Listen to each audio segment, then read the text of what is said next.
Dorsa's mouth told the tale of just how strenuously she'd fought to birth the baby. "Take a look." She looked. Well, maybe not perfectly perfect.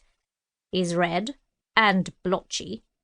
Dorsa fussed with the swaddling blanket, adjusting it minutely and brushing her fingers against the child's forehead. He's not blotchy, he just has different colours to his flesh. His head is pointed. Yours would be too if you were squeezed out of a womb, she countered.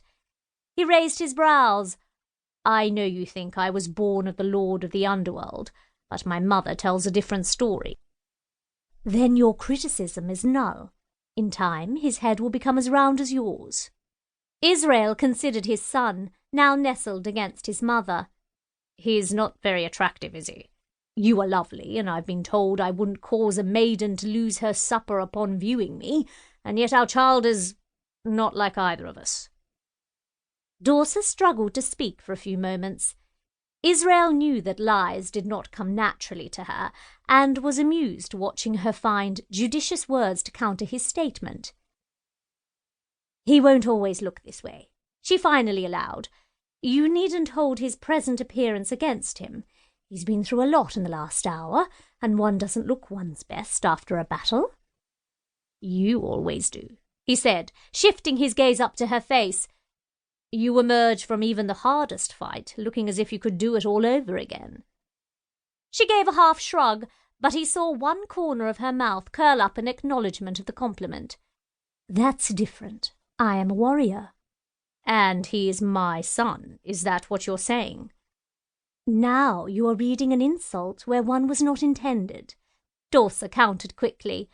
I simply said that I'm used to battle, whereas our son, Diosin, hasn't had a chance to learn my ways yet. Our ways. Dorsa inclined her head. Our ways. He will be our salvation. Israel was silent for a few minutes, running his fingertip alongside the pink fists of the babe. Dio was asleep, and for a moment Israel wanted to wake him up. Would his son have the blue or grey eyes of the Starborn, or would he bear the amber eyes of the Fireborn? Do you believe that, Dorsa? In your heart, do you believe it? She glanced away from him and addressed the two handmaidens who lurked in the room, tiding and waiting to be of service to their mistress. You may leave me. Return in 10 minutes. The women bowed, shot Israel a curious look, and left silently. Dorsa waited for the count of 20 before answering. We made this child because of the prophecy. Do you now doubt it? Dio's arm twitched. Israel lifted the little fist and studied it. It's so minute, so perfectly formed, this hand. It even has tiny little fingernails.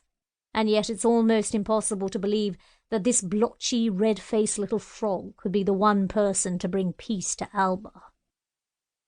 He had better be, Dorsa said, with a touch of acid in her voice, after what I went through bringing him into this world, not to mention having to consort with a Fireborn in order to do so.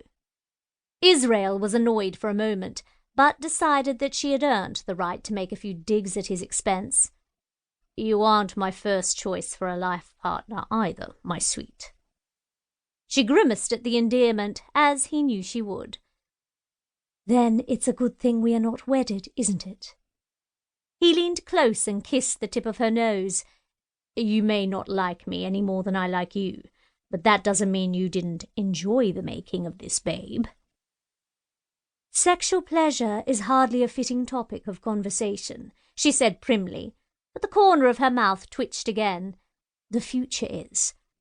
We should have dear son's future read now, before the night breaks. It can wait. You are tired and need rest, and he is sleeping. She shook her head, a familiar flash of stubbornness in her eyes. It must be done tonight, while the moon is still up. His future has already been foretold. That was before he was born. She pulled a silk rope hanging alongside the bed. I have a very good sage. It was she who predicted that your seed would find favour 9 months ago. She will cast Dio's fortune and reassure us that he is the one we have waited for.